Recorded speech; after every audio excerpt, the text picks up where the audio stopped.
celebrating the heart of living local.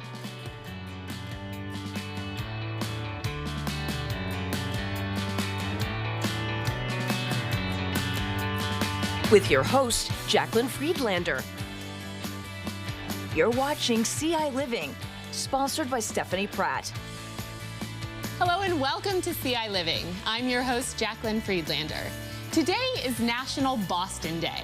Fun fact about Boston is that it is named for a port town in Lincolnshire, England. That's also, obviously, called Boston. It was named in 1631, and history tells us that a colonist by the name of Thomas Dudley wrote in a letter that the Countess of Lincoln wanted the capital city of Massachusetts to be named after Boston. A lot has changed in the city since 1631, and here today to tell us about the sights and sounds if you want to plan a trip there is travel expert Marcia Frost. Take a look. My next guest travels regularly and has tips on places you might want to visit. Today, she is focusing on Boston. So joining me now is Marcia Frost. Welcome back to CI Living. So can you tell me a little bit about how you got started traveling? Actually, I was a tennis writer and editor for many years, and that's how I ended up in Champaign, was following the wonderful UI men's tennis team. And some of the tennis magazines just weren't around anymore, and I traveled a lot for tennis. So I just went right to that and then became more of a travel writer.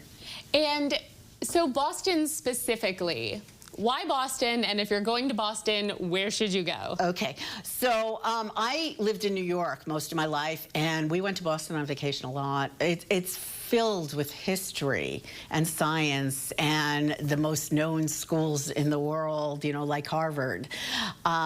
It's just every street is another bit of history, so it's kind of interesting. And there's so much to do. You can't run out of things to do. So if you are going to Boston, you can only do two things. What are your top two? Oh, that's tough. I really, and it's funny because I wouldn't have picked this before I went on this last trip, but the USS Constitution and the museum there was just such a great look into our history. I really loved the Prudential Center, and we went up to the View. We got to see a lot of Boston from there, so that was really, you know, wonderful. They have a great restaurant up there too in the bistro that you can, or you can sit and just have cocktails at the bar. So that's kind of neat, and you get a good thing. The Old Town Trolley I used, and it was very good. It was accessible for my wheelchair, but it stops at 18 different places, and you can just take that around for 2 hours and just get a great tour of Boston and what's going on. And you can also get off. That's where the USS, no, I'm sorry, that is the History Museum. So there's a lot of places you can just get off on that, and you can, you know, see a general amount. I pretty much concentrated. There's also a lot in the Seaport, and I didn't make it this time to the JFK Presidential Library, but downtown alone, there's just so much. The Museum of Fine Arts is one of the best art museums I've ever been to. It sounds like a great place to go and visit. And if you want more information or want to look up more things that you can do in Boston, you can visit us on the web at CI Living.